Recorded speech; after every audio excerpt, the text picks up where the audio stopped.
Halo guys, kami dari kelompok 3 akan memaparkan materi akuntansi internasional terkait dengan akuntansi dalam perspektif global. Langsung saja ke materinya. Pertama, interaksi akuntansi dengan lingkungan, yaitu akuntansi merupakan produk dari lingkungan di mana akuntansi tersebut eksis, baik lingkungan ekonomi maupun institusional. Tetapi di samping itu, akuntansi juga mempengaruhi lingkungan. Keterkaitan akuntansi dengan lingkungan ini menyebabkan akuntansi bersifat spesifik untuk masing-masing lingkungan, dan karena negara merupakan lingkungan yang mempunyai karakter yang khas, akuntansi juga bersifat spesifik untuk masing-masing negara. Faktor-faktor lingkungan menurut Saudagaraan tahun 2001. 1. Pasar modal. 2. Rezim pelaporan. 3. Entitas bisnis. 4. Sistem hukum. 5. Tingkat pelaksanaan. 6. Tingkat inflasi. 7. Hubungan ekonomi dan politik dengan negara-negara lain. 8. Ketinggian profesi akuntansi. 9. Eksistensi perangkat konseptual. 10. Kualitas pendidikan akuntansi. Dampak diversitas akuntansi. Alasan ekonomi bagi upaya konvergensi akuntansi adalah adanya biaya yang akan direduksi oleh konvergensi akuntansi. Jika diversitas akuntansi merupakan rintangan arus modal lintas batas, maka mengurai atau menyingkirkan rintangan ini akan membantu mengarahkan modal ke pemakaian secara global paling efisien. Alasan utama yang terkait dengan pengurangan diversitas akuntansi adalah bahwa hal ini akan memperbaiki komparabilitas laporan keuangan sehingga mempermudah penggunaan lintas negara. Upaya menghadapi dampak diversitas akuntansi. Diversitas akuntansi menghalangi arus dana ke entitas-entitas bisnis yang dapat menggunakan data tersebut secara efisien.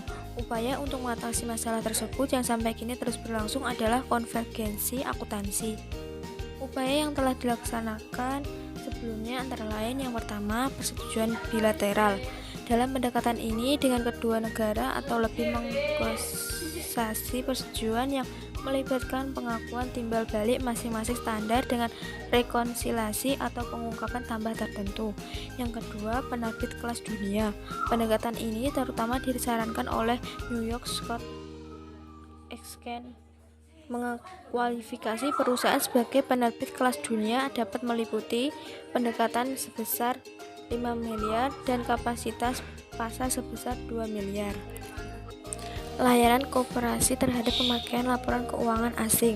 Yang pertama, tidak melakukan upaya penambahan apapun. Banyak perusahaan yang tetap tidak melakukan upaya penambahan untuk para pemakai asing. Perusahaan-perusahaan ini mengirimkan laporan tahunan kepada para pemakai asing sama seperti yang dikirimkan kepada para pemakai domestik. Yang kedua, translasi sederhana. Translasi sederhana merupakan upaya minimum sebagai perusahaan untuk merespon pemakai asing. Yang ketiga, statement sederhana. Tahap berikut yang lebih maju dari translasi menyenangkan adalah statement sederhana. Istilah ini digunakan untuk menggambarkan statement atau laporan tahunan yang disusun dalam mata uang dan bahasa pemakai asing, sementara prinsip-prinsip akuntansi negara penyusun masih tetap dipertahankan. Yang keempat, statement ulang terbatas. Tahap berikutnya adalah statement ulang terbatas, merupakan upaya lebih lanjut untuk meningkatkan kegunaan perusahaan bagi para pemakai asing.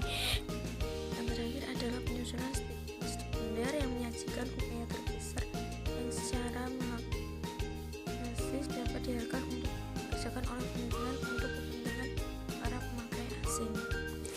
Upaya pemakaian laporan keuangan asing. Yang pertama, investor.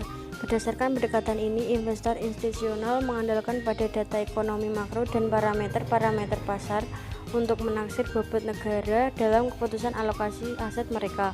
Yang kedua, underwriter. Mayoritas underwriter memandang diversitas akuntansi sebagai masalah mereka menghadapi perbedaan prinsip akuntansi dan perbedaan di klausur dengan berbagai cara. Metode-metode mereka dalam menghadapi perbedaan prinsip-prinsip akuntansi meliputi statement ulang laporan keuangan asing ke prinsip-prinsip akuntansi domestik underwriter, statement ulang ke PABU domestik maupun PABU AS bagi underwriter non-AS, dan melaksanakan analisis keuangan runtun waktu dalam PABU penerbit laporan keuangan. Yang ketiga, regulator pasar. Para regulator pasar mempunyai peran penting karena mereka dapat langsung mempengaruhi tipe dan volume sekuritas asing yang dapat diterbitkan dan diperdagangkan dalam yurisdiksi mereka. Sekian pemaparan materi dari kelompok kami. Terima kasih.